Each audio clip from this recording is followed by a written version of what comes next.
Aliás, a defesa deve receber reforços. O primeiro deles deve ser Robert Renan, que deve ser liberado amanhã e pode ir para o jogo, apesar de ainda não estar totalmente descartada a possibilidade de manutenção do Lucas Freitas ou mesmo o Lucas Oliveira ganhar a posição. Não seria nenhuma surpresa se o Robert Renan, que ficou a semana toda sem treinar, fosse para o banco e o técnico Fernando Diniz, que não gosta de queimar jogador, talvez dê uma nova oportunidade ao Lucas Freitas, ou então coloque o Lucas Oliveira, que aí seria ex-jogador jogando de novo, ele que saiu do Cruzeiro, para jogar sábado contra o Cruzeiro.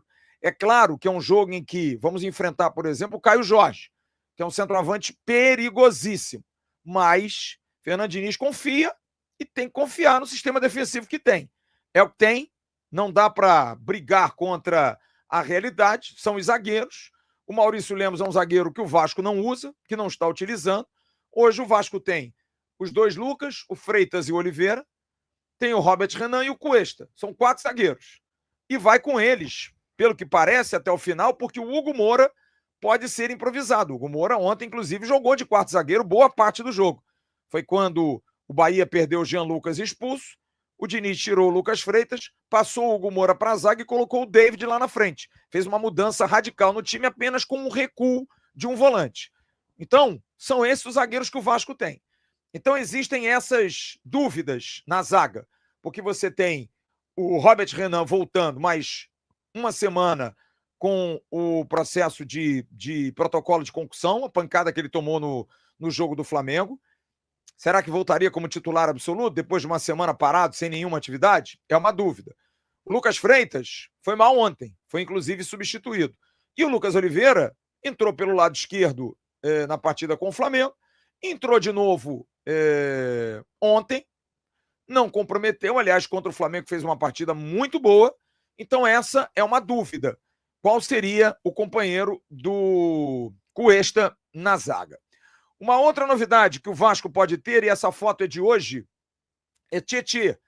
Tietê já está treinando com o grupo, já apareceu hoje no campo treinando com os demais companheiros, e aí é uma dor de cabeça boa, porque o Tietê voltaria como titular. Tietê está parado já há pelo menos aí uma semana e meia. Barros e Hugo Moura estão jogando, cara, e estão jogando bem. Como é que vai ser? Será que o Tietê pode voltar na meia junto com o Barros e o Hugo Moura voltar para a zaga? Se o Robert Renan não começar o jogo de sábado? Enfim, são dúvidas e conjecturas que o técnico Fernando Diniz vai ter que tirar durante o treinamento de amanhã. Ele só teve hoje, meio que um recovery e também treinamento para quem não jogou ontem, e vai ter amanhã como último treinamento, segue concentração para o jogo de sábado contra o Cruzeiro. Mas o Tietê pode aparecer, sim, na relação, pode estar sendo relacionado. Um outro jogador que também já saiu da parte de transição inicial, já está em parte final, é o Thiago Mendes, que também pode ser relacionado para o jogo de sábado. Seria um bom reforço. Seria um jogador que o torcedor está meio desconfiadão, mas seria um bom reforço. Seria um jogador, pelo menos, de experiência, de tamanho e que está vendo que a fila está andando e ele precisa jogar. Está assustado o Thiago Mendes com toda essa repercussão que Barros vem tendo, que o próprio Hugo Moura vem tendo, que o próprio Tietê vem tendo e está pegando no breu para tentar voltar. O menino Helder já foi para o banco, enfim. Então o Thiago Mendes também pode ser uma opção para jogar a partida ou pelo menos estar no bolo para a partida contra o Cruzeiro no próximo sábado. Quem está fora é Lucas Piton. Piton está fora, Piton não vai jogar, Piton ainda está tratando, ainda sem grande previsão. A maior chance, eu diria que seria para o jogo do dia 15 de outubro contra o Fortaleza, porque o Vasco tem o Palmeiras e o Vitória na semana que vem. Depois dá uma parada, data FIFA, amistosos. E aí o campeonato volta no dia 15 para o Vasco contra o Fortaleza, jogo em Fortaleza. Aí é para se ver de que forma o técnico Fernando Diniz vai arrumar o time. Como é que ele vai arrumar esse time? como é que ele vai ajustar esse time, porque o Piton tá de fora, mas olha, tá até engraçado, porque na verdade ele tá sendo substituído por um jogador que o torcedor tá meio assim, gente, quem diria, né? Quem diria? Porque o Pumita Rodrigues está jogando bola, cara. Está jogando muita bola, está fazendo bem a ele jogar, porque ele está aí em final de contrato, mas o Puma Rodrigues, a priori, é o substituto, vai continuar jogando por ali, não vai sair da posição, vai ser o jogador a substituir o Piton mesmo, com o lateral esquerdo Vitor Luiz treinando, estando lá. O Diniz até falou ontem do Vitor Luiz, até disse ontem que o Vitor Luiz está no grupo e tudo mais, mas o problema é o seguinte: como é que tira esse homem aí, ó? É ao lado do Alex Telles, o defensor com mais participação em gols no retorno do Campeonato Brasileiro. São 2 gols e 2 assistências, e o Pumita tá jogando bola, cara. Tá arrebentando, tá fazendo um futebol bastante interessante e passa, de alguma forma, até a criar uma dúvida na própria direção sobre a questão que envolve renovação de contrato, né? Sobre ele, enfim, ficar, não ficar. Ele tem um contrato até o final do ano. Eu hoje falei com o staff do Puma.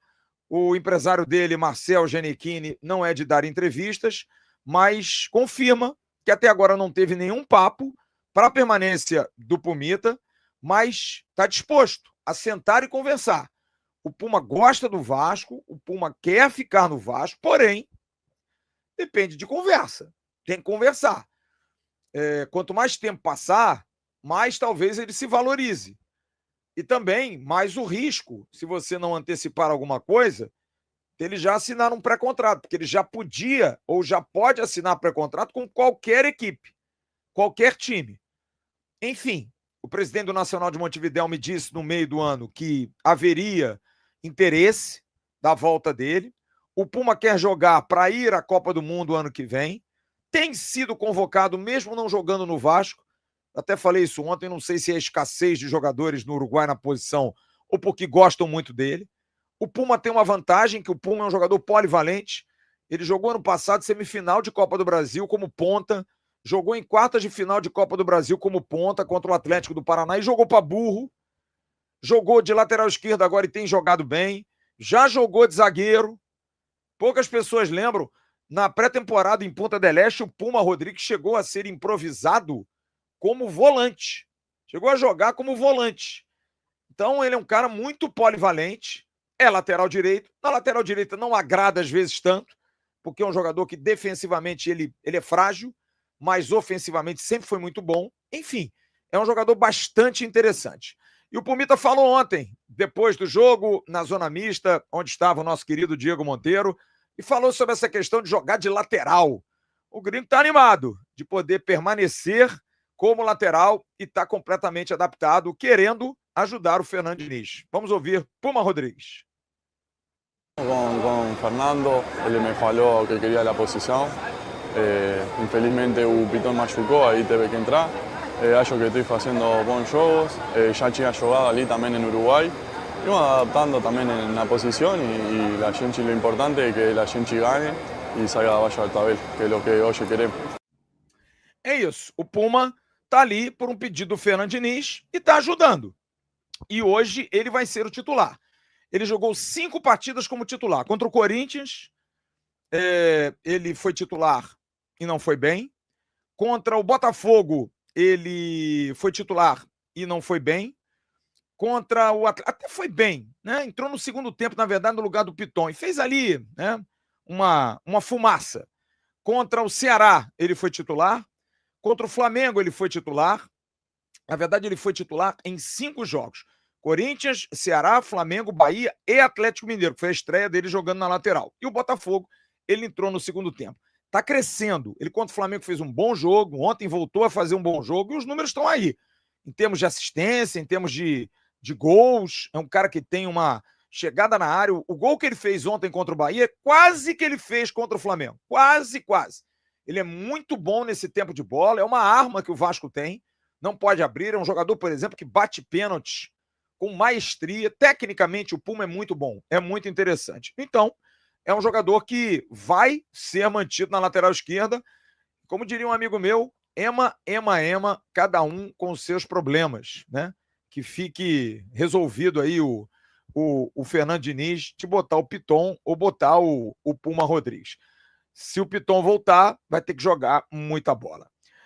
Mas o time tem, do meio para frente, uma base formada para vencer o Cruzeiro. O Vasco tem realmente uma artilharia bastante pesada de 4 jogadores que juntos correspondem a 27 gols no elenco. São 12 de Pablo Verrete, 6 de Rayan, 5 de Felipe Coutinho e 4 de Nuno Moreira.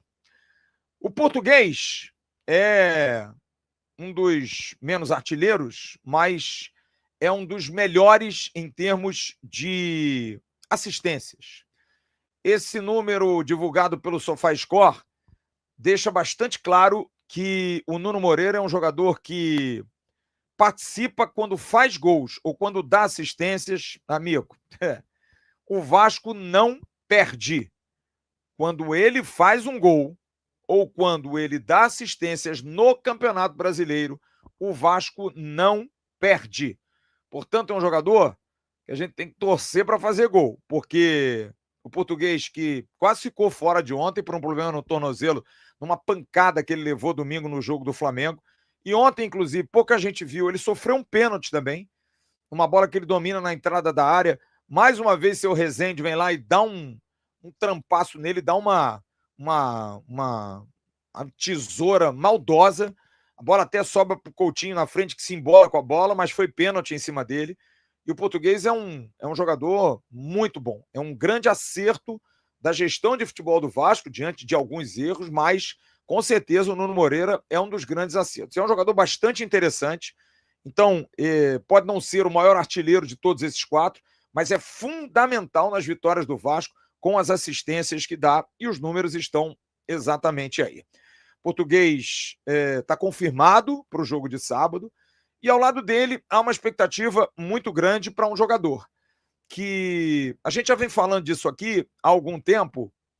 É um jogador que ontem teve mais uma belíssima atuação, mais uma ótima atuação, e que com certeza está vivendo um grande momento. E hoje é sim o melhor meia em termos de gol do futebol brasileiro. Felipe Coutinho tem aí 6 gols nesses últimos, incluindo o jogo de outras competições. É um jogador muito diferente, é o melhor meia da Série A, e principalmente muito longe de lesões, né? Porque o Felipe Coutinho ele tem tido muitos problemas de lesão nessa sequência dele desde que veio do Vasco. Ele teve sua última lesão um pouquinho ali antes dos jogos contra Grêmio e Internacional, e depois acabou voltando.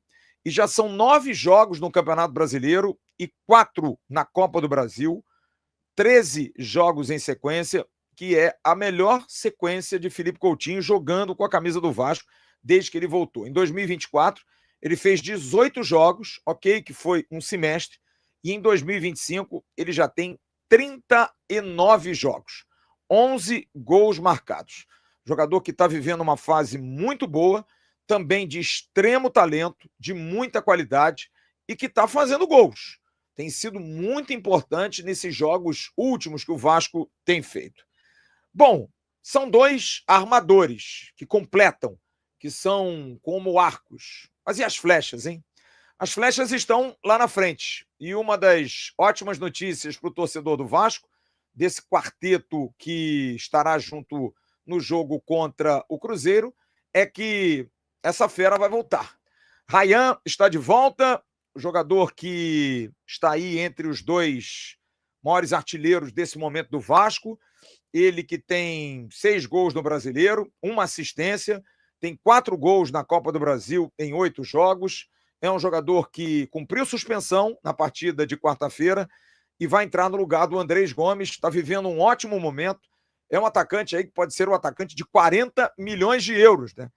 Então, de repente, a gente vai estar vendo aí, é bom a gente aproveitar os últimos dias do Ryan, que, segundo informações mesmo, está deixando o Vasco, está indo embora do Vasco, não vai ficar no Vasco. Então, é um jogador que está marcando o seu momento no Vasco com ótimas atuações, fazendo uma ótima temporada, principalmente esse segundo semestre, início aí do segundo semestre e finalzinho do primeiro semestre também, quando ele já jogava bem naquela partida contra o São Paulo, ele fez um partidaço, jogou demais, enfim. Então é um jogador que volta e vai ajudar muito, vai ajudar demais o Vasco nesse momento no campeonato. E a expectativa maior é de poder ajudar Pablo Verratti, né? Porque talvez esse seja o grande problema desse quarteto aí, porque o Verratti tem números extraordinários. É incrível a gente falar isso aqui. Da gente falar que o Verratti tem sido um problema.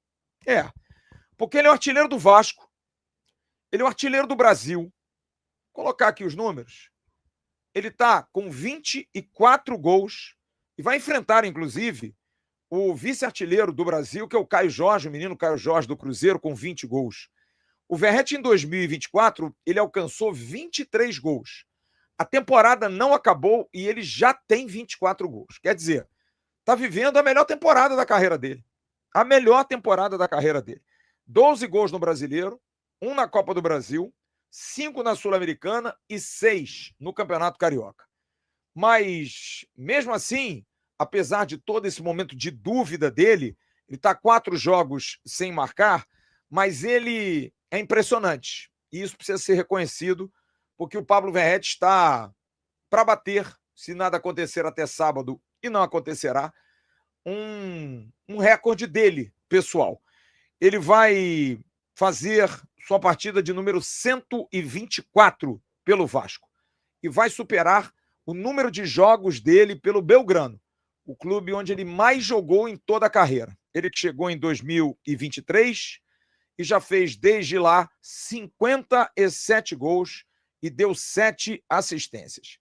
Então parece meio contraditório a gente dizer, mas o 2025 é o melhor ano da carreira do Pablo Verratti. E ele mesmo assim ainda está passando esse aperto, ainda está passando essa dificuldade, ainda está sendo criticado, ainda está sendo cobrado por todos nós, por nós aqui, por vocês torcedores, a grande maioria, mas é um grandiosíssimo jogador. É um jogador que os adversários não entendem às vezes a crítica do torcedor do Vasco. Mas com essa artilharia, com Coutinho, com Nuno, com o Ryan de volta e Pablo Verratti, o Vasco não tem medo do Cruzeiro. Gostou desse corte?